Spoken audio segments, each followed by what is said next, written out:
Good morning बच्चों, मैं हूँ आपकी हिंदी टीचर। आज हम हिंदी व्याकरण पढ़ेंगे। वर्ण विचार। वर्ण विचार ध्वनियों का लिखित रूप वर्ण कहलाती है। वर्ण भाषा की सबसे छोटी इकाई होती है जिसे अक्षर भी कहते हैं। वर्ण वर्ण किसे कहते हैं? वर्ण भाषा की छोटी से छोटी ध्वनि, यानी कि सबसे छोटी, भाषा की छोटी से छोटी ध्वनि जिसके और खंड न हो सके वर्ण कहलाती है। वर्णमाला। वर्णमाला किसे कहते हैं? किसी भाषा के वर्ण के निश्चित और क्रमबद्ध समूह को वर्णमाला कहते हैं। हिंदी वर्णमाला में कुल 52 वर्ण हैं। इनमें स्वर की संख्या 11 है और व्यंजन की संख्या 33 है। संयुक्त व्यंजन की संख्या कितने होते हैं? 4। अतिरिक्त व्यंजन 2। आयोग बा 2 होते हैं। उच्चारण और प्रयोग के आधार पर हिंदी वर्णमाला के वर्णों को 2 भागों में बांटा गया है। कितने भागों में? 2 भागों में। वर्ण के 2 भेद होते हैं।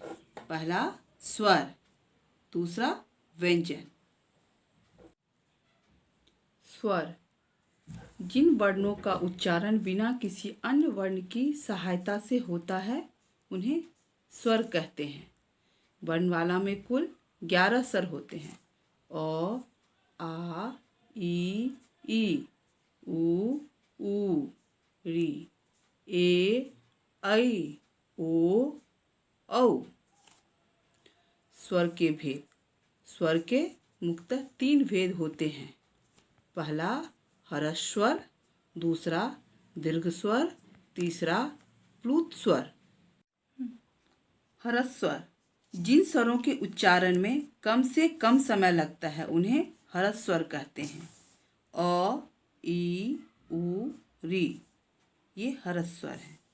दीर्घ स्वर जिन स्वरों के उच्चारण में ह्रस्व स्वरों से लगभग दुगुना समय लगता है उन्हें दीर्घ स्वर कहते हैं। इन संख्या में 7 हैं। आ, ई, उ, ए, ऐ, ओ, औ। प्लुत स्वर जिन स्वर वर्णों का उच्चारण हमें हाथ स्वर से लगभग 3 गुना समय लगता है उन्हें प्लुत स्वर कहते हैं, जैसे ओम, हे राम आदि। आजकल हिंदी में इनका प्रयोग कम ही होता है। बच्चों, आज का होमवर्क है स्वर और व्यंजन तथा उनके भेद अपनी कॉपी में लिखकर याद करो। बच्चों, शेष भाग हम अगली कक्षा में पढ़ेंगे। तब तक के लिए घर में रहिए, सुरक्षित रहिए।